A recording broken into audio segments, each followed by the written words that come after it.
বাংলাদেশের বাইরে পৃথিবীর বিভিন্ন প্রান্তে যে যেখান থেকে চ্যানেল আই দেখছেন আপনাদের সকলকে সাদর আমন্ত্রণ তৃতীয় মাত্রা দেখবার জন্য। প্রিয় দর্শক, বিশ্ব রাজনীতি, ভূ রাজনীতি, ভূ অর্থনীতি দ্রুত বদলে যাচ্ছে, নানা রকমের সংকট, নানা রকমের পরিস্থিতি তৈরি হচ্ছে এবং যেগুলো আসলে বিভিন্ন দেশকে নানা সংকটের মধ্যে ফেলে দিচ্ছে। বাংলাদেশ তার বাইরে নয়।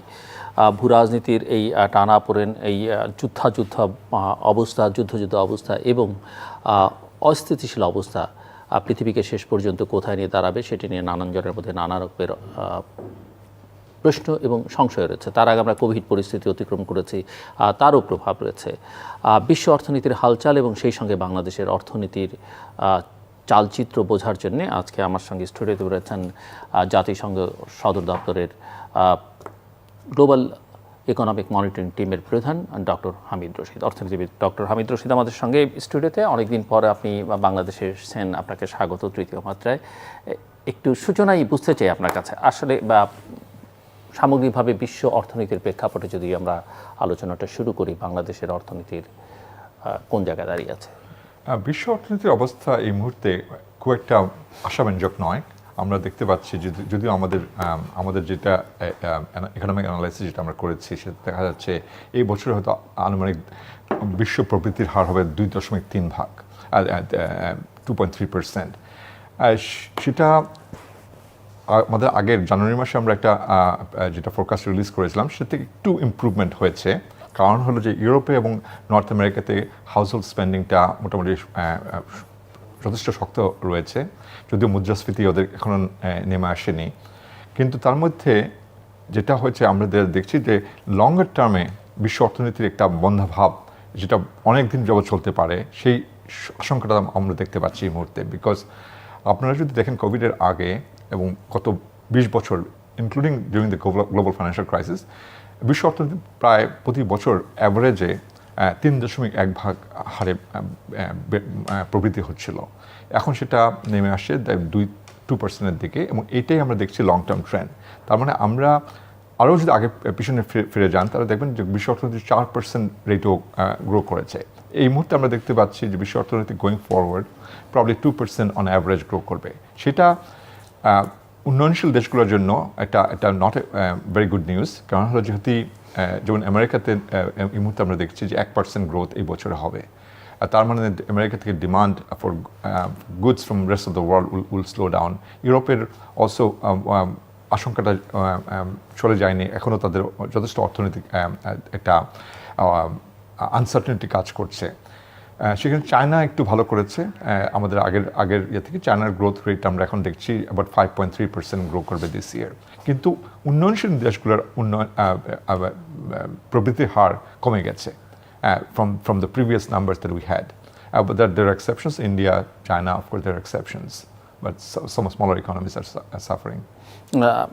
এই প্রসঙ্গে আমি আরও আলোচনা করব আপনার সঙ্গে, কিন্তু তার আগে যেহেতু যুক্তরাষ্ট্রের প্রসঙ্গে আপনি টানলেনই, আমি লোভ সামলাতে পারছি না। বাংলাদেশে এই মুহূর্তে যে প্রসঙ্গগুলো অনেক বেশি আলোচনা, সেটা হচ্ছে একটা হচ্ছে যে ভূ রাজনীতির বা আঞ্চলিক রাজনীতির একটা টানাপোড়েনের মধ্যে বাংলাদেশ অনেকদিন ধরেই আছে এবং এখানে বাংলাদেশ, চীন, ভারতের মধ্যে যে বৈরিতা, সেখানে একটা ভারসাম্য বজায় রেখে চলেছে। যুক্তরাষ্ট্রের সঙ্গে আমি গত রাতেও একাধিক মন্ত্রীর বক্তব্য শুনছিলাম, তারা বলছিলেন যে খুবই ভালো উষ্ণ সম্পর্ক, কিন্তু পারসেপশন যে সম্পর্কটা আসলে খুবই খারাপ, দুদিক থেকেই খুবই খারাপ।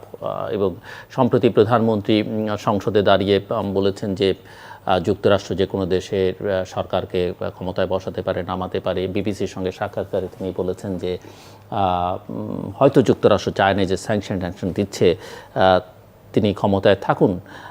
প্রশ্নটা খানিকটা রাজনৈতিক হলো, এর সঙ্গে আন্তর্জাতিক সম্পর্ক, অর্থনীতিরও সম্পর্ক আছে। এবং প্রধানমন্ত্রী, আপনি জানেন যে এর আগে একথাও বলেছেন যে যুক্তরাষ্ট্র যদি বা অন্য কোনো দেশ যদি আর স্যাংশন দেয় বা যারা স্যাংশন দিয়েছে তাদের কাছ থেকে কোনো কিছু কিনবে না বাংলাদেশ। আমার প্রশ্ন যে এই ক্ষেত্রে আপনি কি মনে করেন, এই যে বৈদেশিক লেনদেন বা হিসেব নিকেশ, অর্থনীতির বাণিজ্যের যে হিসেব নিকেশ, সেখানে বাংলাদেশ কোথায় দাঁড়িয়ে আছে? বিশ্ব অর্থনীতির সবচেয়ে বড় এবং যুক্তরাষ্ট্রের সঙ্গে যদি ওই ধরনের কোনো টানাপোড়েনের ইস্যুজ আছে যে আমরা কিনবো না বলছি বা আমরা কিনলাম না, যুক্তরাষ্ট্র কি সেখানে বসে থাকবে কি না? যেটা আমাদেরকে দেখতে হবে যে বিশ্ব অর্থনীতিতে একটা বড় ধরনের একটা পরিবর্তন, অলমোস্ট টেকটনিক শিফট হচ্ছে। সেটা হলো শুরু হয়েছে 2016-17 ওই সময়ের দিকে। এর আগ পর্যন্ত চায়না এবং যুক্তরাষ্ট্রের সম্পর্কটা ছিল পারস্পরিক একটা সহযোগিতার সম্পর্ক। China was growing and US was benefiting from China's growth. এই সম্পর্কটা যেটাকে অনেকে বলছে যে decoupling of the two largest economies. আপনি পৃথিবীর ইতিহাসে যদি ফিরে যান, আপনি 100 বছর আগে দুইটা বড় অর্থনৈতিক রাষ্ট্র কখনো একসাথে কোঅপারেটিভ একটা ফ্রেমওয়ার্কে থাকেনি। হ্যাঁ, French and the British they were competing for the global market. তার আগে French, Germans also, the Americans and the British and the Germans also competed. এখানে একটা এক্সেপশন ছিল চায়না এবং US, they were all both interdependent economically. এটার সেই রিফটটা এটা দুই দিকে চলে যাচ্ছে, এটার প্রভাবটা সব দেশের উপরে পড়ছে। Can now they are strategic competitors in both geopolitically but also economically. এটার কোনো কান্ট্রি এটাতে বেনিফিশিয়ারি হচ্ছে, যেমন ভিয়েতনাম। অনেক কিছু অফশোরিং হচ্ছে। আগে যেটা চায়নার, এখন ওয়েস্টে একটা কথা আপনি সবসময় শুনতে পাবেন, সবাই চায়নার উপর থেকে ডিপেন্ডেন্স কমাতে যাচ্ছে। They are too dependent on China. এটা কমানোর জন্য তারা অন্যদিকে তারা তাকাচ্ছে, Vietnam, other East Asian economies, South East Asian economies. সেক্ষেত্রে অনেকগুলো দেশ বেনিফিটেড হচ্ছে, কিন্তু অনেকে হয়তো সেই সুযোগটা পাচ্ছে না। তো এখানে এই টানাপোড়েনের মধ্যে অবশ্য বাংলাদেশও এফেক্টেড হবে বিভিন্নভাবে। এখানে স্যাংশনের কথাটা আমি একটু বলতে চাচ্ছি। স্যাংশনের আমরা বাইলেটারাল স্যাংশনগুলো কিন্তু ইউএনের থেকে আমরা ওইভাবে দেখি না। ইউএনের একটা মেকানিজম আছে sanction under articles 41 of under chapter 7 of the UN charter. সেই স্যাংশনগুলোর জন্য আপনাকে সিকিউরিটি কাউন্সিলে যেতে হয়। সিকিউরিটি কাউন্সিলের সব ভিটো মেম্বার যদি এক হয় তখনই স্যাংশন হয়। যেমন স্যাংশন আছে ইরানের এগেনস্টে, স্যাংশন আছে নর্থ কোরিয়ার এগেনস্টে, স্যাংশন আছে ভেনেজুয়েলার এগেনস্টে ছিল স্যাংশন। ওগুলো হলো মাল্টিল্যাটারাল স্যাংশন। আর বায়োলেটারাল স্যাংশনসগুলো অনেক সময় দেওয়া হয়, যেমন এখন রাশিয়ান ফেডারেশনের এগেনস্টে স্যাংশন আছে, ইউএস স্যাংশন এই মুহূর্তে বড়, এবং অনেক ইউরোপিয়ান কান্ট্রিজ প্রায় সব তারা আবার ইউএসকে ফলো করে সব ডেভেলপড কান্ট্রিজ জয়েন করেছে। তারপরেও কিন্তু সেই স্যাংশনটা এফেক্টিভ হচ্ছে না। আমরা যেটা দেখেছি ইকোনমিক্যালি রাশিয়াকে আমরা আশা করেছিলাম, মানে অনেকে ধারণা করেছিল যে রাশিয়ার ইকোনমিতে ধস নেমে আসবে, কিন্তু সেই ধস নামেনি। কিন্তু কারণ হলো যে স্যাংশনের বাইরে থেকে অনেক দেশই রাশিয়াকে সহযোগিতা করে যাচ্ছে। চায়না এখান থেকে বেনিফিটেড হয়েছে, ইন্ডিয়া বেনিফিটেড হচ্ছে, Turkey is playing a very important role. সেখানে আরেকটা কথা আমি বলতে চাবো যে এখানে যে রাজনৈতিক যেই টানাপোড়েনের কথা আপনি বলেছেন, আপনি যদি দেখেন টার্কির দিকে তাকান, টার্কির ইলেকশনে মাত্র ইলেকশন হলো, সেখানে প্রেসিডেন্ট এরদোয়ান উনি কিন্তু ফার্স্ট রাউন্ডে পার হতে পারেননি, but he beat the expectation. 49.4% vote পেয়েছেন উনি। এবং এখানে কিন্তু আপনি যুক্তরাষ্ট্রের যদি মানসিকতা যদি দেখেন, যুক্তরাষ্ট্র কখনোই চাচ্ছে না এরদোয়ান আবার ফিরে আসুক, কিন্তু টার্কিশ পিপল কিন্তু নট লিসেনিং। তারা এখন যতগুলো কালেকশন দেখা যাচ্ছে যে উনি হয়তো রিএলেক্টেড হয়ে ফিরে আসবেন। এবং সেই কারণে যে বায়োলেটারাল যে আপনার যে স্যাংশনগুলো, বাট অ্যাট লিস্ট সেখানে ভোটটা তো আছে, সেটা আবার একটা ফ্যাক্টর, মানে জনগণের ভয়েসটা আছে। জি জি না, সেখানে মানে আমি পলিটিক্যাল ইয়াতে আমি যদি বলতে চাচ্ছি, ইকোনমিক স্যাংশনের যে কথাগুলো শোনা যায় বিভিন্ন সময়ে, they are not very effective this days. আর স্যাংশনগুলো বারবার ইউজ করার পর যেটা হয়েছে, এখন অনেকগুলো দেশই they are finding new ways to avoid sanction. আপনি ইকোনমিক্যালি ওইভাবে পানিশ করা যায় না। আগে যেরকম স্যাংশনের একটা এফেক্ট হতো, খুব একদম অর্থনীতিতে ধস নেমে আসতো, ওটা এখন আর হচ্ছে না। সো ধারণা করা যাচ্ছে যে মানে আপনার কথা যে পত্রপত্রিকাগুলো যেগুলো লিখছে বা বাজারে করিডোরে যে আলোচনাগুলো আছে, সেগুলো আসলে গুজব হিসেবে আছে বা গসিপ হিসেবে যদি আমরা সেভাবেও দেখি। এখন আমি এই ইকোনমিক ইকুয়েশনটা একটু বুঝতে চাই যে যুক্তরাষ্ট্রের থেকে যদি আমরা কিছু না কিনি, যেহেতু স্যাংশন আছে এবং এই স্যাংশন কবে উঠবে র্যাবের উপরে বা র্যাবের কয়েকজন কর্মকর্তার উপরেও আছে, সেটা নিশ্চিত নয়, কারণ এটা দীর্ঘ প্রসেসের ব্যাপার তারা বলছে। এবং সেই হিসেব অনুযায়ী যদি আমরা যুক্তরাষ্ট্র থেকে কিছু না কিনি, যুক্তরাষ্ট্রের সেক্ষেত্রে রিয়াকশনটা কী হবে? যদি অফিসিয়ালি তারা এখনও রিয়াক্ট করেনি, আমি জাস্ট বাণিজ্যিক ইকুয়েশনটা বুঝতে চাই যুক্তরাষ্ট্রের সঙ্গে। বাংলাদেশের সবচাইতে ঘনিষ্ঠ দুটো দেশ, একটা হচ্ছে চায়না এবং একটা হচ্ছে ইন্ডিয়া। এই দু দেশে আমরা বেসিক্যালি বিক্রি করি, বিক্রি করি না, আমরা কিনি, আসলে আমদানি করি, আমরা কোনো কিছু তাদের কাছে রপ্তানি করি না। এখানে গ্যাপটা অনেক বেশি। কিন্তু যুক্তরাষ্ট্রের সঙ্গে নানা হিসেবে আমাদের সম্পর্কটা, বাণিজ্যিক সম্পর্কটা অনেক অনেক বেশি। এবং আমরা যখন 2026-এ গ্র্যাজুয়েশনের কথা বলছি, এবং তখন আমরা 6 বছরের একটা সুবিধাও সবার কাছ থেকে আশা করছি। এবং সেই সুবিধা আমি মানে আপনার মতো ইকোনমিক্স বা ইকোনমিক্সের ধারে কাছে আমার অত জ্ঞান নেই, আমি যদি যেটুকু বুঝে যে সেটুকু হচ্ছে যদি সেই সুবিধা আমরা পেতে চাই সেখানে যুক্তরাষ্ট্রই হচ্ছে প্রধান নিয়ামক শক্তি যারা সহায়তাটা করতে পারে, সেটা যদি ওয়ার্ল্ড ব্যাংকের অর্থে বলি, ওয়ার্ল্ড ট্রেড অর্গানাইজেশনের অর্থে বলি। তো আপনি কি মনে করেন?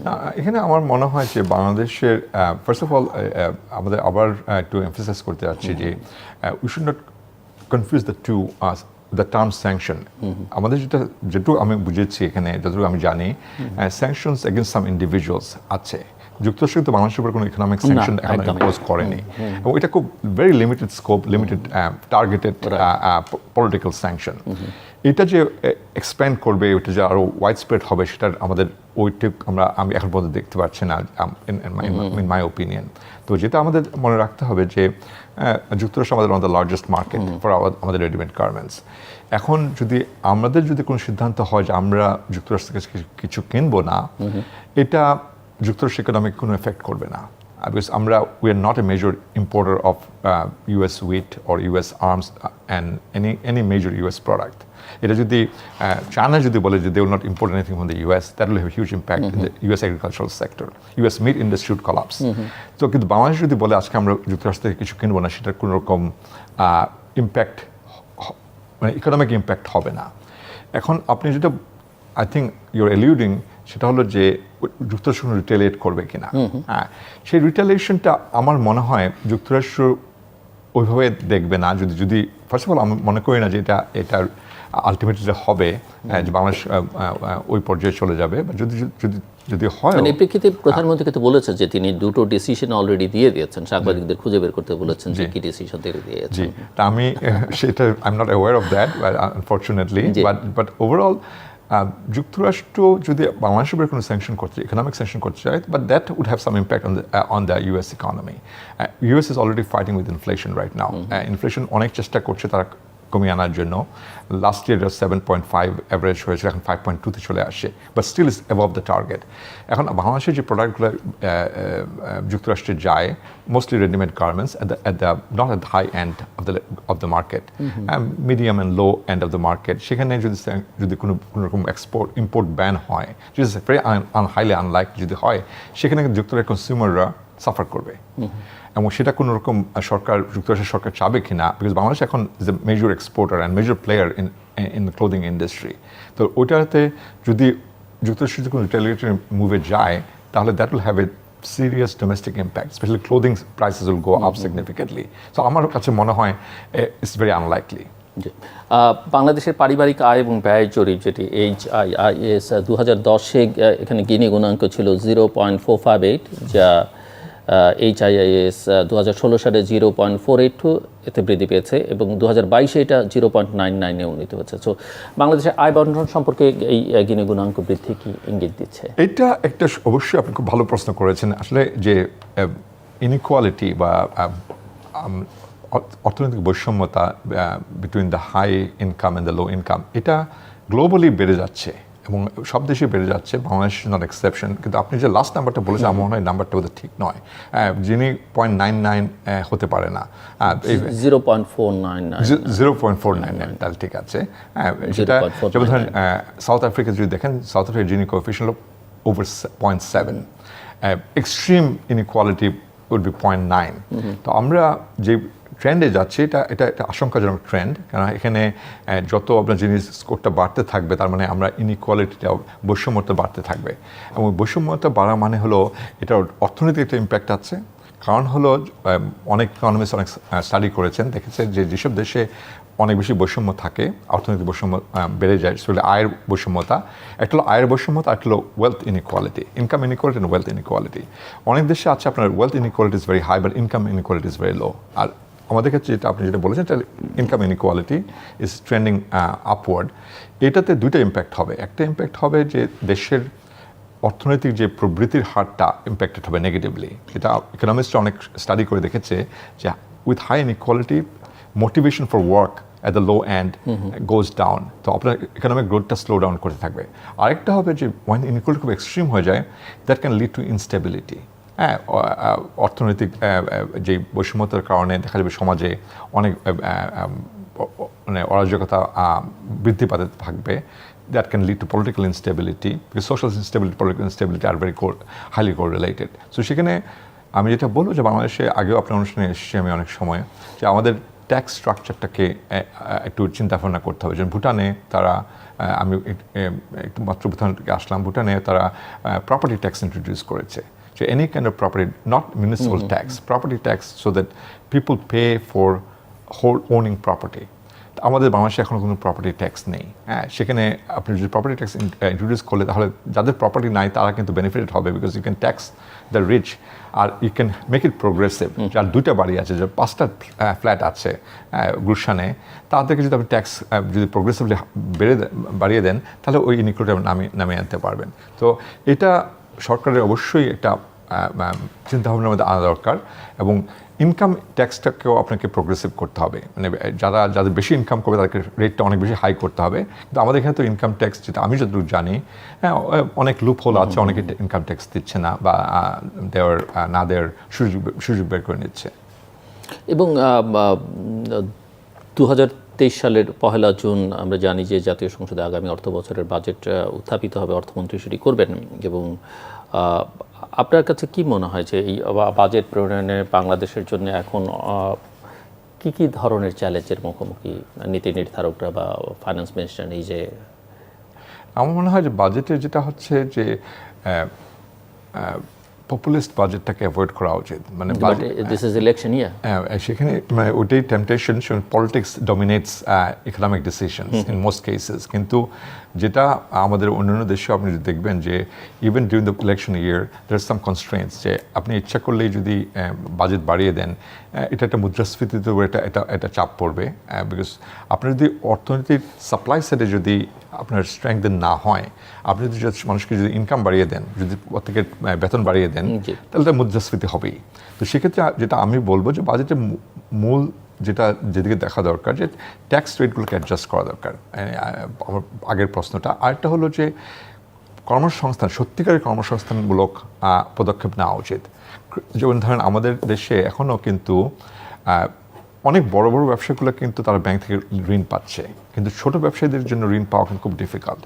তারা কিন্তু ট্রেড ক্রেডিট বলেন বা অন্য ধরনের যে ফাইন্যান্সিং যেটা ইনস্ট্রুমেন্ট, সেটা কিন্তু অ্যাভেলেবল না।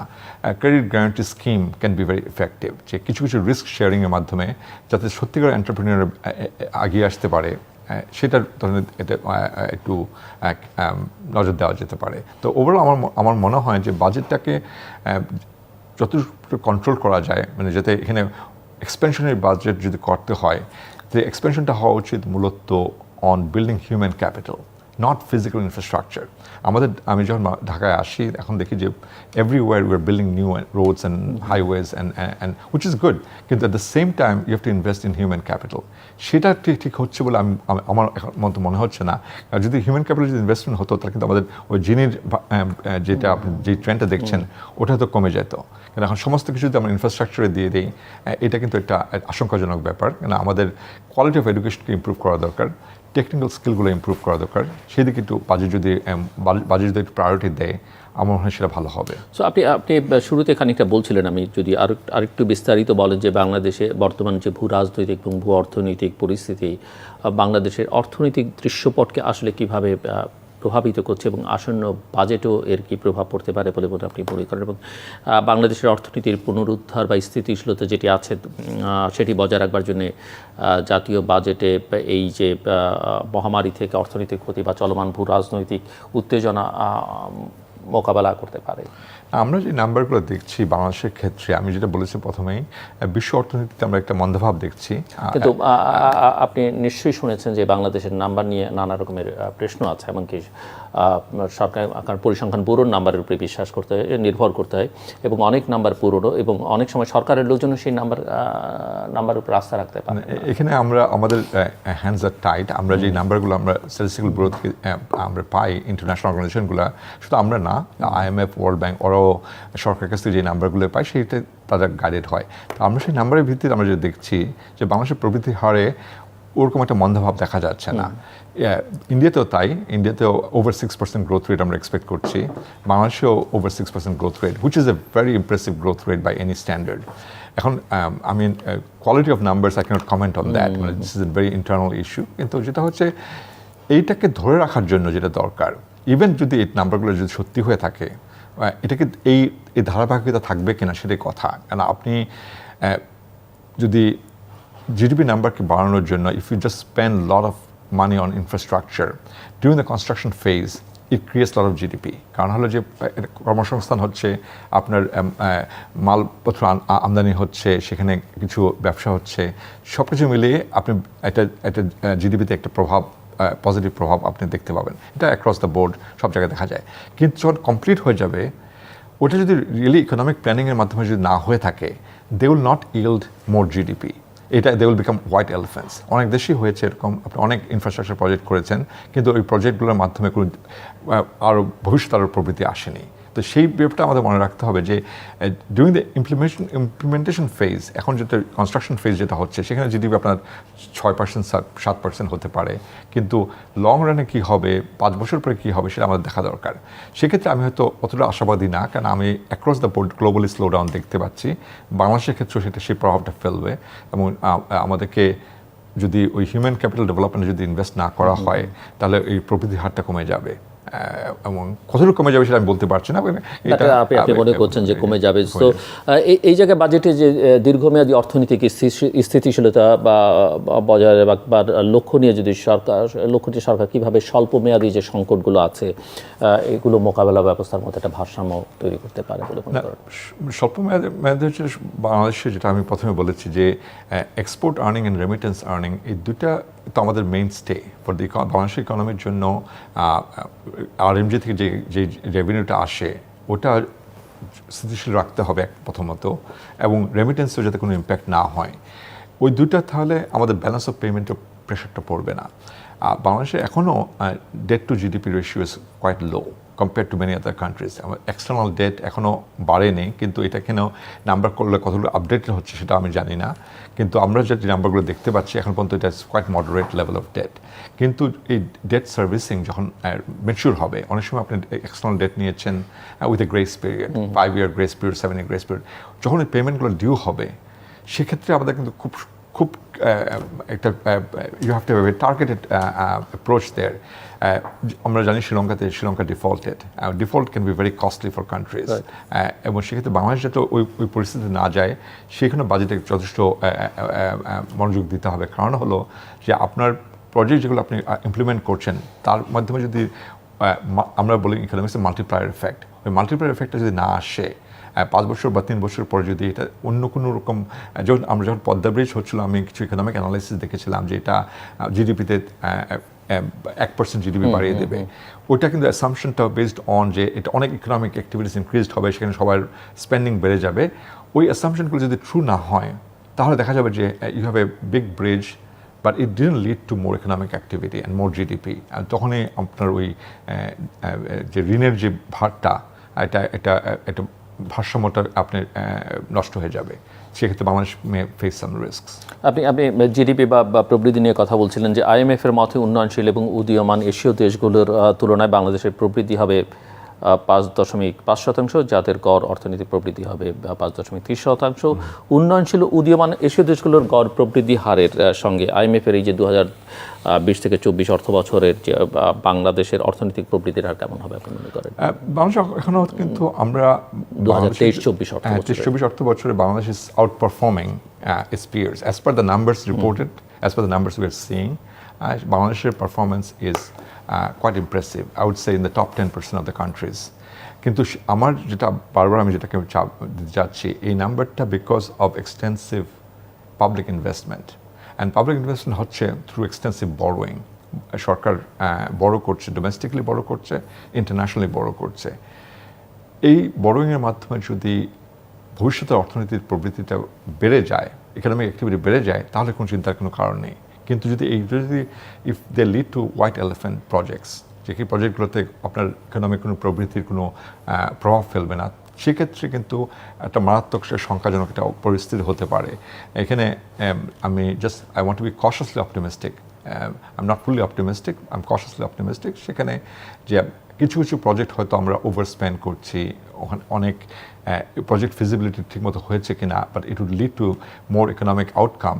ওইগুলোকে অবজেক্টিভলি অ্যাসেস করা হয়েছে কিনা, বিকজ একটা যে কোনো $multi-billion প্রজেক্ট করতে গেলে অনেক ধরনের ফিজিবিলিটি স্টাডি করতে হয়।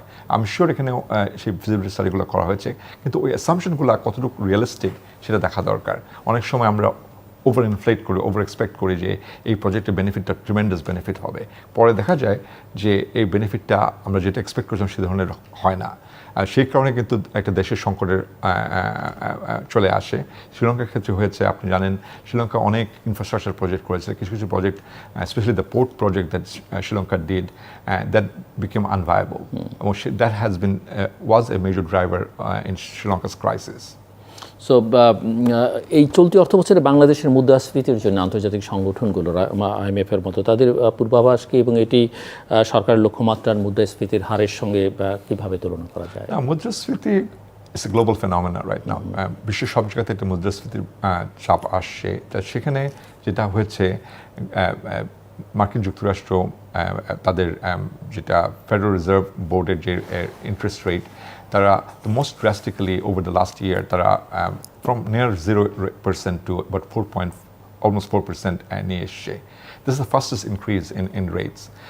যখন ইউএস যখন তারা রেট ইনক্রিজ করে, it affects all the other countries, other central banks also follow their suit. কারণ হলো যে এখন যদি ইউএস ইন্টারেস্ট রেট রেজ করে আর বাংলাদেশ যদি না করে, তাহলে দেখা যাবে যে ক্যাপিটাল আউটফ্লো হবে, কারণ money always changes higher return. তো এক্ষেত্রে যেটা হবে, that would also negatively impact economic growth. আপনি যখন টাইটার মনিটারি পলিসি যখন করা হয়, যখন মনিটারি পলিসি খুব টাইট এবং খুব রেস্ট্রিকটিভ হয়ে যায়, tight monetary policy means higher interest rates, তাহলে you have to fight inflation and you have to also keep an eye on the economic growth. এখন যেটা গ্লোবালি যেটা চ্যালেঞ্জ অ্যাক্রস দ্য বোর্ড, সব দেশে এই চ্যালেঞ্জটা দেখছে, তিনটা অবজেক্টিভ তাদের ফেস করছে। একটা হলো they have to bring inflation down, মুদ্রাস্ফীতিকে কমিয়ে আনতে হবে। তৃতীয়ত হলো প্রবৃদ্ধির হারকে বাড়াতে হবে, প্রবৃদ্ধির হার কমে যাচ্ছে সব জায়গায়, এটা কীভাবে আবার চাঙ্গা করা যায়। আর তৃতীয়ত হলো ফাইন্যান্সিয়াল স্টেবিলিটি রাখতে হবে। ফাইন্যান্সিয়াল সেক্টর যখন ইন্টারেস্ট রেট বেড়ে যায়, আপনি নিশ্চয়ই শুনেছেন যুক্তরাষ্ট্রের বেশ কয়েকটি ব্যাংক ফেল করেছে ফ্রম মার্চ অনওয়ার্ড। এই ব্যাংক ফেলিয়ারগুলো মূল কারণ হচ্ছে এই যে ইন্টারেস্ট রেট ইনক্রিজগুলো ব্যাংকের ব্যালেন্স শিটগুলোকে নেগেটিভভাবে এফেক্ট করেছে। সেই কারণে এই তিনটে গোলের মধ্যে বেশিরভাগ দেশই খুব সম্ভবত একটা গোলকে তারা অ্যাচিভ করতে পারবে। সেই গোলটা হলো they will bring down inflation. আজকেও নিউ ইয়র্ক টাইমসে একটা বড় আর্টিকেল আছে যে এটা সফট ল্যান্ডিং হবে কিন্তু ইউএস ইকোনমিতে, এটা বড় কোয়েশ্চেন। কিন্তু তারা এতভাবে রেট ইনক্রিজ করেছে to bring down inflation, some economists are saying that it will lead to at a crash, a major hard landing. তো সেটা সো মুদ্রাস্ফীতি হয়তো কমাতে পারবে, কিন্তু that would negatively affect economic growth and that will also have negative impact on financial stability, মানে আমরা অনেক ফাইন্যান্সিয়াল ইনস্টেবিলিটি দেখব। আর তার একটা বড় spillover effect globally হলো, with higher interest rates many countries are facing debt sustainability risk, debt servicing করা তাদের জন্য অনেক সমস্যায় পড়ে যাচ্ছে। তো বাংলাদেশে যেটা হবে, যেটা আমি দেখতে পাচ্ছি, মুদ্রাস্ফীতিটা কমানো যাবে, কমে আসবে, ধীরে গতিতে কমে আসবে, কিন্তু that will also effect negatively affect economic growth. এবং এখানে ফাইন্যান্সিয়াল স্টেবিলিটির ব্যাপারটাও আছে, কারণ ব্যাংকের যে ব্যালেন্স শিটগুলো আছে সেটাও আপনার দেখতে হবে how that will be affected. আমার মনে হয় financial stability concern could B A serious concern for Bangladesh. এমনি জাস্ট একটু আপনার কাছ থেকে আমি বুঝতে চাই যে স্বাভাবিক সময়েও প্রতিবেশী দেশগুলোর তুলনায় বাংলাদেশের মুদ্রাস্ফীতি কেন বেশি? মুদ্রাস্ফীতির একটা অফেন আপনার মুদ্রাস্ফীতিটা হয় when you have very import dependence. If you are for example a major importer of oil and natural gas, যখন অয়েল অ্যান্ড ন্যাচারাল গ্যাস যখন আপনার ইন্টারন্যাশনাল প্রাইস যখন বেড়ে যায়, তাহলে আপনি যদি ইম্পোর্ট করেন, সেই ইম্পোর্ট প্রাইসটা রিফ্লেক্ট করে আপনার domestic price. So oil is a major source of a major component in our import basket. তো অয়েল প্রাইসের সাথে আমাদের মুদ্রাস্ফীতির একটা বড় একটা সম্পর্ক আছে। But oil price also effects all the domestic prices indirectly. আপনি যখন অয়েল প্রাইস বেড়ে যাবে, ট্রাকিং কস্ট বেড়ে যাবে, তো আপনার ভেজিটেবল আপনার শাকসবজির দাম বেড়ে যাবে, truck carries those things. So transmission channel is very direct. So if there's an international shock to your price levels, that will affect domestic prices. আমাদের যেটা হয়েছে, আমরা import dependence is quite high.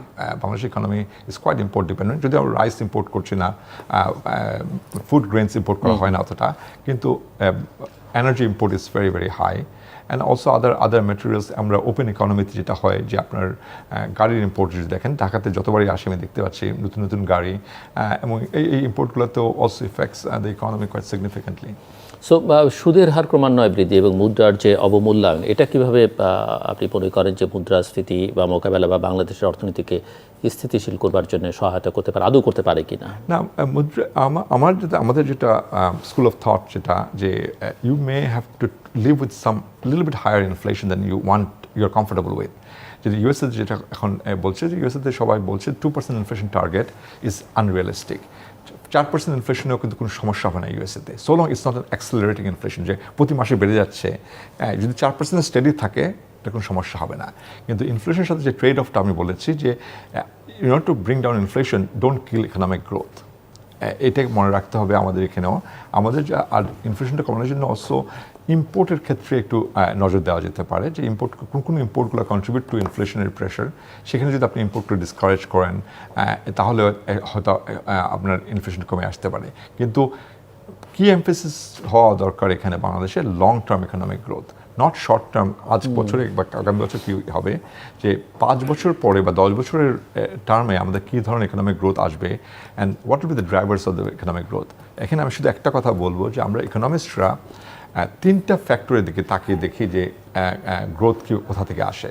প্রথমত গ্রোথের মেইন সোর্স হলো labour productivity. যদি আপনার কর্মজীবীরা যারা আছে তারা যদি খুব প্রোডাক্টিভভাবে কাজ করতে পারে তাদের সেটা জিডিপিতে একটা ভালো একটা প্রভাব ফেলে। আর দ্বিতীয়ত capital, you add more capital, অনেক বেশি আপনি যদি পুঁজি যদি আপনি যোগ করেন সেখানে উন্নয়ন বেড়ে যায়। কিন্তু সবচেয়ে বড় ফ্যাক্টর হলো যেটাকে আমরা ইকোনমিক্সে বলি টোটাল ফ্যাক্টর প্রোডাক্টিভিটি। মানে ক্যাপিটাল এবং লেবার, 1 ইউনিট অফ ক্যাপিটাল এবং 1 ইউনিট অফ লেবার যদি আপনি অ্যাড করার পরে আপনার জিডিপি বাড়তে হবে not 2, it has to be more than 2. It should be 2.5, 2.7, 2.8. এই মাল্টিপ্লায়ার এফেক্ট ইজ ইম্পর্টেন্ট। এখানে বাংলাদেশের মাল্টিপ্লায়ার এফেক্ট আমি যেটা দেখি ডেটাতে, regardless of what is reported in BBS, এই টিএফপি গ্রোথটা বাংলাদেশে খুব স্লো। বিকজ এই টিএফপিটা হলো সেখানে আপনার গভর্নেন্স ম্যাটার করে, আপনার রুল অফ ল ম্যাটার করে, আপনার ইজ অফ বিজনেস ম্যাটার করে। আপনি একটা লাইসেন্সিং করতে যাচ্ছেন, কতটুকু সময় লাগছে, আপনার অ্যাটিটিউড, ম্যানেজারাল স্টাইল ম্যাটার করে। একটা ম্যানেজার যদি মনে করেন একটা ফ্যাক্টরি দেওয়া হলো, সে যদি কিছু ডিসিশন নেয় উইদাউট অ্যাডিং মোর ক্যাপিটাল, উইদাউট মোর লেবার, মনে করেন শিফটগুলো কিছু করে, এমনভাবে শিফট যদি ডিজাইন করে যেসব ওয়ার্কাররা ভালো একসাথে কাজ করে তাদেরকে একটা শিফটে দিল, আর যেসব ওয়ার্কাররা ভালোভাবে কাজ করে তাদের মানে আপনি মিক্স অ্যান্ড ম্যাচ করলেন, সেক্ষেত্রে দেখা যাবে যে ওই ফ্যাক্টরির আউটপুট বেড়ে গেছে। এটাকে কিন্তু আপনার কোনো ক্যাপিটাল অ্যাড করতে হয় নাই, কোনো লেবার অ্যাড করতে হয়, এটা ম্যানেজমেন্ট ডিসিশনের মাধ্যমে এটা হয়। এইখানে বাংলাদেশে কিন্তু অনেক ঘাটতি আছে total factor productivity. সেখানে long term growth, economic growth comes from total factor productivity, economic efficiency. So মুদ্রাস্ফীতি নিয়ন্ত্রণ করা বা ভবিষ্যৎ সমষ্টিক অর্থনৈতিক নীতির জন্য বৈশ্বিক ধাক্কা মোকাবেলায় বাংলাদেশের যে অভিজ্ঞতা, সেখান থেকে কি শিক্ষা নেওয়া যেতে পারে? শিক্ষা হলো যে আপনাকে প্রোডাক্টিভিটি বাড়াতে হবে। প্রোডাক্টিভিটি বাড়ানো, আপনি যদি প্রোডাক্টিভ হন ইকোনমি, তার মানে আপনি অল্প পুঁজিতে অল্প লেবারে আপনি অনেক বেশি গুডস অ্যান্ড সার্ভিসেস প্রডিউস করতে পারবেন। That means prices would come down. এখানে সাপ্লাই সাইড প্রেশার যেটা আছে, যে গ্লোবালি একটা সাপ্লাই সাইড প্রেশার ছিল কোভিড থেকে শুরু করে, এখনও পর্যন্ত আমরা কাটিয়ে উঠতে পারিনি। যেটা হচ্ছে গ্লোবাল মুদ্রাস্ফীতির কারণটা হলো এই সময়টায় যে কোভিডের সময় ডিমান্ড সাইডটাও কমপ্লিটলি শাটডাউন হয়েছিল, সাপ্লাই সাইডও শাটডাউন হয়েছিল, কিন্তু রিওপেনিংয়ের সময় ডিমান্ডটা কুইকলি কেম ব্যাক। যেই মুহূর্তে আপনাকে বলা হলে আপনি বাইরে যেতে পারেন, ইউ স্টার্টেড বাইং থিংস, কিন্তু সাপ্লাই সাইডে কিন্তু সময় লেগেছে। ফ্যাক্টরি ইঞ্জিনগুলো আবার শুরু করতে চায়নাতে, এবং দেখা গেছে যে যেহেতু demand picked up very quickly, কিন্তু supply didn't pick up, prices went up significantly. এই প্রেশারটা আমরা এখনও ফিল করছি গ্লোবালি। তার মধ্যে একটা জিওপলিটিক্যাল ইস্যুটাতে এই যে ডিসরাপশন হয়েছে ইউএস চায়না রিলেশনশিপে, এবং এই যে একটা বেসিক্যালি আনরাভেলিং অর ডিকাপলিং যেটা হচ্ছে, সেটাও এফেক্ট করছে। তো ওভারঅল এই যে লং টার্ম ট্রেন্ড, আমরা কিন্তু অনেক বছর পৃথিবীতে কোনো মুদ্রাস্ফীতি ছিল না, মুদ্রাস্ফীতি হার ছিল খুব কম, তখন সব হচ্ছে হোয়াট ইজ ইনফ্লেশন। এখন হঠাৎ করে ইনফ্লেশন এসছে, ইনফ্লেশনটা আবার খুব তাড়াতাড়ি চলে যাবে না, it will stay here for some time until we see the supply side improvements. এমনিতে ডক্টর হামিদ রশিদ, আপনি জানেন যে বাংলাদেশ এই মুহূর্তে একটা ডলারের চরম সংকটের মধ্যে আছে এবং এই পরিস্থিতি সরাসরি উচ্চ আমদানি ব্যয়ের সাথে জড়িত আমরা জানি, এবং দেশে এই ডলার সংকটের আর কি কি কারণ আছে বলে আপনি মনে করেন, এবং এটি উচ্চ আমদানি ব্যয়ের সঙ্গে কীভাবে আসলে যুক্ত? অবশ্যই আপনার যখন ইম্পোর্ট যদি ইনইলাস্টিক থাকে আর এক্সপোর্ট যদি সেন্সিটিভ হয়, তারপর আপনার ব্যালেন্স অফ পেমেন্ট বা আপনার রিজার্ভটা কমে যাচ্ছে। আপনি মনে করেন আপনার ইম্পোর্ট বাড়ছে অ্যাট 5% এ ইয়ার, কিন্তু এক্সপোর্ট বাড়ছে 2% এ ইয়ার, তার মানে আপনার 3% এ ইয়ার আপনার একটা শর্টফল হচ্ছে, সেটা থেকে আপনার that is affecting your reserve position. সেক্ষেত্রে আমাদের ইম্পোর্ট অ্যান্ড এক্সপোর্ট ম্যানেজমেন্টটা দরকার। আমি যেটা আগে বলেছি যে to discourage some of the imports will be very critical. আরেকটা ব্যাপার আছে যেটা আমি we don't have much evidence, but from many sources we can see it. It's not reported, it's an illicit flow. When money leaves the country, and that affects your reserve as well, because commercial bank বা other money exchange agencies, তারা যখন dollar কিনছে commercial bank থেকে বা central bank থেকে, এবং মার্কেটে আপনি বিদেশে যাচ্ছেন, আপনাকে ডলার বিক্রি করছে, সেই ডলারের চাহিদাটা ইজ আনঅফিশিয়াল চাহিদা, এটা দেশের বাইরে চলে যাচ্ছে কিনা সেটাও দেখার দরকার আছে। কেননা এই যে বড় একটা শক এসছে, এটা not fully explain by the trade balances, is also probable, it's likely that there is also some outflow of dollar through the outside the normal channel. So আপনি যেহেতু রিজার্ভের কথা বলছিলেন, আমরা বাংলাদেশের কেন্দ্রীয় ব্যাংকের তথ্য অনুযায়ী গত এক বছরের রিজার্ভ প্রায় 13 বিলিয়ন ডলারের মতো বা তার চেয়ে তো বেশি খানিকটা কমেছে।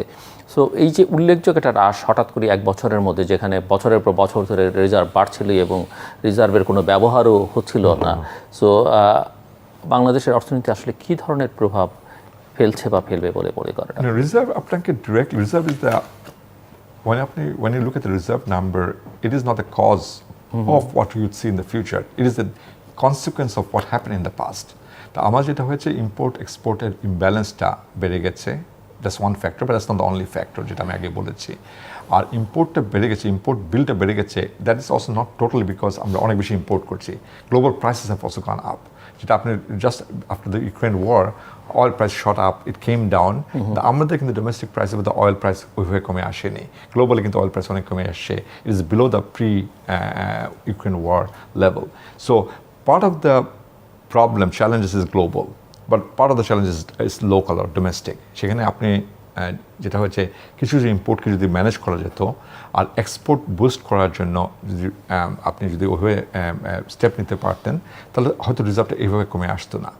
এবং আরেকটা হলো ইলিসিট, যখন whenever there is a demand for dollar, especially for dollar, cash dollar, which is not related to trade, related to investment, সেখানে বোধ হয় ব্যবস্থা নেওয়া যেতে পারে। আমি জানি না এক্সাক্ট কোন পলিসি আছে, that should be more regulated, so people should not be able to buy dollar just like that.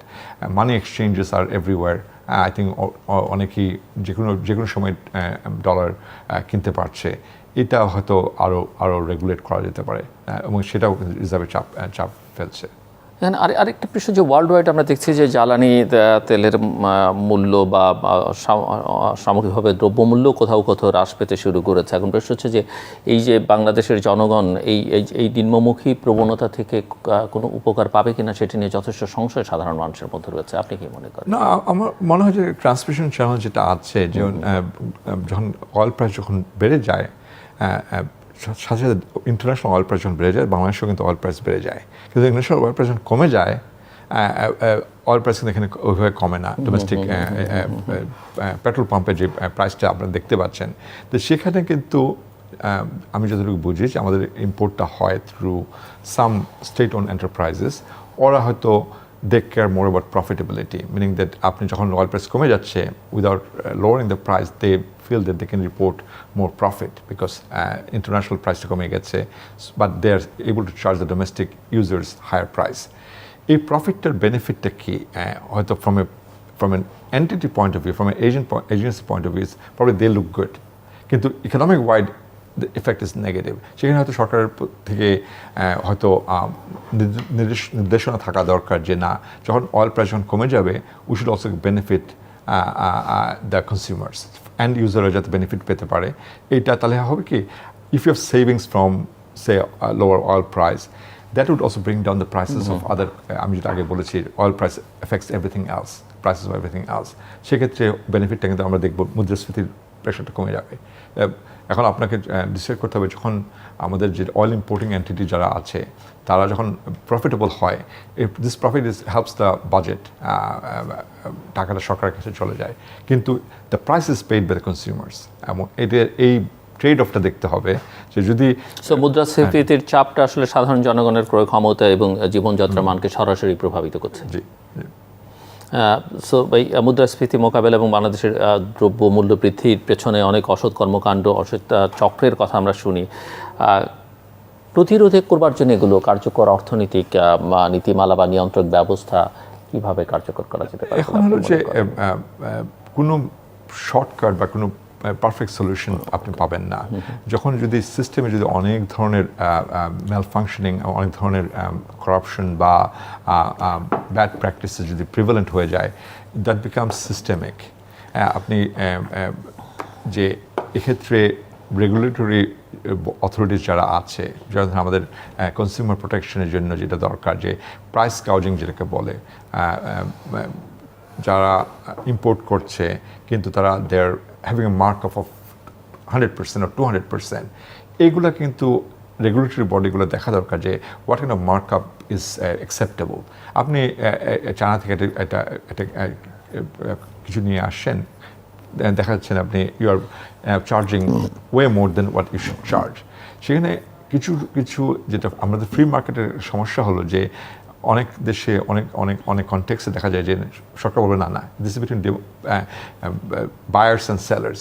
If buyers are willing to pay whatever price the seller is asking for, than we have nothing to say. না, but এখানে অবশ্যই intervention scope আছে। Even সবচেয়ে free market USA তো আপনি যদি একটা abnormal price charge করেন, you can go to the consumer bureau and complain, and they will investigate, and they will make sure the seller is not engaging in any kind of malpractice or illegal activity or charging too much. তো এটা আমার মনে হয় যে আমাদের যে systemic প্রবলেমের কথা বলছেন, প্রবলেম হলো যে কুইন অ্যান্ড জর্জ সারাবে, কুইন অ্যান্ড সারাবে কে? তাই না? আপনি যদি if there is a corruption is a problem across the board, তাহলে দেখা যাবে যে যাকে রেগুলেটরি বডি যাদের করার কথা, তারা যদি বলে যে না আমরা এখান থেকে বেনিফিট নেব, তাহলে তো আপনার সমস্যার সমাধান হবে না। সো আমি যদি ইন এ নাটশেল আপনার কাছ থেকে বুঝতে চাই এখন যে বাংলাদেশের অর্থনীতির আপনি স্ট্রেংথ কী দেখেন, উইকনেস কী দেখেন, এবং বর্তমান বিশ্ব বাস্তবতায়, সামগ্রিক বিশ্ব বাস্তবতায় আপনি চ্যালেঞ্জেসগুলো কী দেখেন, এবং সেটার জন্য বাংলাদেশে কী ধরনের প্রস্তুতি নেওয়া দরকার? প্রশ্ন একটা, একটু আপনি সময় নিয়ে কথা বলতে পারেন। স্ট্রেংথ হলো, সবচেয়ে বড় স্ট্রেংথ হলো যে বাংলাদেশের এখন পর্যন্ত যে আমরা যে প্রবৃদ্ধির হারটা দেখছি, regardless of what doubts you may have about the numbers, household spending remains strong. এখনও কিন্তু আমাদের যে হাউসহোল্ডগুলো আছে তারা খরচ করে যাচ্ছে, এবং সেটা পার্টলি সেটা also is adding to the inflation. When they spend more, the supply hasn't increased as much, and আপনার dollar has devalued, taka has devalued vis-a-vis dollar, সেটাও ইম্পোর্ট প্রাইস বেড়ে যাচ্ছে। কিন্তু overall strength of the household spending, that means household income shock এখন পর্যন্ত আমরা দেখতে পাচ্ছি না। হাউসহোল্ডের যেটা উন্নয়ন দেশে যেটা হয়, উন্নত দেশগুলোতে আপনি দেখবেন যখন একটা নেগেটিভ ইকোনমিক আউটলুক দেখা যায়, তখন gradually household starts cutting their spending, and that is the sign of recession. Gradually কমে যাবে। যেমন ইউএসএ প্রতি মাসেই আমরা পিসি দেখছি, পার্সোনাল কনসামশন এক্সপেন্ডিচার কী হচ্ছে, কোন দিকে যাচ্ছে। এখন মধ্যে বাংলাদেশে এটা মিরাকুলাসলি স্ট্রং। এটার যে কোনো কারণেই হোক, লোকজন are not too worried about the future being very bleak, or they have no option. উইকনেসগুলো আপনি অনেকগুলোই বলেছেন, আমরা আলাপ করেছি। এই উইকনেস হলো যে আপনার এক্সটার্নাল ব্যালেন্স যেটা বাংলাদেশের, এটা has weakened over the years, meaning that আপনার imports and export didn't keep up at the same pace. আপনার import has remained or grown faster than exports. এটা একটা বড় একটা সংখ্যার একটা ব্যাপার আছে। আপনাকে ultimately you have to find a way to pay your import bills, আপনার এখন যে ডলার রিজার্ভ আছে এটা তো সবসময় থাকবে না যদি if you export doesn't pick up. এটা একটা বড় একটা উইকনেস, এবং সাথে সাথে আরও উইকনেস আছে যেটা আমি আলাপ করেছি যে অনেক ইনভেস্টমেন্ট হয়েছে, and hopefully this are good investments leading to good economic outcome. ওইটা যদি ম্যাটেরিয়ালাইজ না করে 5 years down the road, 10 years down the road, যে মেজর ইনফ্রাস্ট্রাকচার ইনভেস্টমেন্টস, তাহলে কিন্তু একটা অর্থনীতিতে একটা ভালো একটা মন্দাভাব আসবে, এবং এটার ইম্প্যাক্ট হবে economic wide, not a particular sector, whole sector, economic sector would suffer, whole economy would suffer. Final পয়েন্টে যেটা বলবো আমি যে আমাদের যে আপনি গভর্নেন্স ইস্যুস কথা বলেছেন, এখানে সত্যিকার অর্থে অনেক বেশি জোর দেওয়া দরকার, যে আমরা অলমোস্ট এখন একটা সময় এসে গেছে যে corruption or irregular activities have been normalised. বলছে it is part of doing business here. এইটাকে কিন্তু একটু সিরিয়াসলি দেখা দরকার, যেটা আমি বলেছি টিএফপি আপনাকে আলটিমেটলি আপনাকে you have to squeeze more GDP out of your existing resources, labor and capital, not just by adding more capital and more labor. That's not the efficient way of economic growing an economy. তো সেই জন্য আপনার governance সাইডে অনেক improvement আনতে হবে, কারণ যদি আমি গভর্নেন্স বলছি শুধুমাত্র পলিটিক্যাল গভর্নেন্স বলছি না, আমি ইভেন বলছি কর্পোরেট গভর্নেন্স। আপনি ইভেন একদম ছোট বিজনেস লেভেলেও যে they need to be more accountable, they need to be more honest in terms of how they're charging prices, what are the mechanisms, how do you make sure they have the right market access, the consumer rights are protected. All of this matter. হ্যাঁ, সেখানে আমাদের ধরেন একটা consumer যদি deceived হয়, if he or she gets a bad product, there is no recourse. যদি কোর্টে যদি যায়, কোর্ট থেকে কোনো রকম ভালো একটা ফল পাবে সেটা আশা করা যায় না।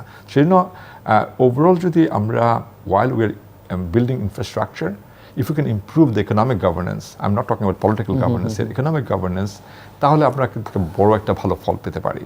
কিন্তু আমার যেটা আশঙ্কা সেটা হলো যে আমরা হয়তো মনে করছি যে ওই ক্যাপিটাল ইনভেস্টের মাধ্যমে আমরা সবসময় 6%, 7% গ্রোথ পেয়ে যাব, এটা থেমে যাবে, যেটা আমরা ইকোনমিক্সে বলি আপনার ডিমিনিশিং মার্জিনাল রিটার্ন। তাই আস্তে আস্তে every additional capital that you add to the economy, it will have lower and lower return unless you build your human capital, unless you improve your style of doing business, and unless you improve overall economic governance, that is our biggest weakness for this economy. অনেক ধন্যবাদ doctor Hamid Rashid আমাদেরকে সময় দেওয়ার জন্য। দর্শক, কথা বলছিলেন জাতিসংঘ সদর দপ্তরের গ্লোবাল ইকোনমিক মনিটরিং টিমের প্রধান ডক্টর হামিদ রশিদ, অর্থনীতিবিদ। বাংলাদেশের যে অর্থনৈতিক সংকটগুলো, বিশ্ব অর্থনীতির চিত্র, সেটি তিনি তুলে ধরবার চেষ্টা করেছেন, এবং সেখানে বাংলাদেশ মোটা দাগে ভালো করছে বলে ওনার থেকে যে বার্তা আমরা পেলাম। যদিও তিনি বলছেন যে গভর্নেন্সের পরিস্থিতিটা বেশ খানিকটা ইমপ্রুভ করতে হবে, এবং সেটি শুধু সরকারের বা পলিটিক্যাল গভর্নেন্স নয়, তিনি কর্পোরেট লেভেলেও এটি, এমনকি ছোট ছোট যে বিজনেস আউটলেটগুলো আছে তাদের গভর্নেন্সের কথাও তিনি মিন করেছেন। একই সঙ্গে করাপশনকে যতটা সম্ভব মিনিমাইজ করে আনবার কথা বলেছেন। এবং বিগত বছরগুলোতে আমরা বা কয়েক দশক ধরে আমরা লক্ষ্য করছি যে বৈদেশিক সম্পর্কের ক্ষেত্রে অর্থনীতি এটা প্রধান নিয়ামক হয়ে দাঁড়ায়, এবং অর্থনীতি বা অর্থনৈতিক স্বার্থই আসলে সম্পর্কগুলো নির্ধারণ করে দেয়। এই আলোচনাটা আমরা তুললাম এই কারণে যে সাম্প্রতিককালে বাংলাদেশের বিভিন্ন দেশের সঙ্গে সম্পর্ক বা এই অঞ্চলের বিভিন্ন দেশের সঙ্গে সম্পর্ক নিয়ে বহু আলোচনা হচ্ছে অর্থনীতিবিদ হিসেবে, এবং ট্রেন্ড অনুযায়ী তিনি মনে করেন যে অর্থনীতি আসলে শেষ পর্যন্ত সব কিছুর চূড়ান্ত নিয়ামক হবে এবং প্রত্যেকেই তার স্বার্থ দেবে। কিন্তু বিশ্ব যেভাবে বদলে যাচ্ছে, এই প্রশ্ন সুরাহা দেখতে হলে যে রাজনীতি সেখানে কতটা ভূমিকা রাখবে, কিংবা কূটনীতি কতটা ভূমিকা রাখবে, সামরিক বিষয় আশয়গুলো কতটা ভূমিকা রাখবে, সেগুলো দেখবার জন্য হয়তো আমাদের আরও কিছুটা সময় অপেক্ষা করতে হবে, যে পৃথিবী কি আগের সেই ধারাই চলবে আর নাকি এখানে নতুন নতুন আরও মাত্রা যুক্ত হবে। দর্শক, আমাদের সঙ্গে থাকবার জন্য অসংখ্য ধন্যবাদ। আপনাদের সবার জন্য শুভকামনা।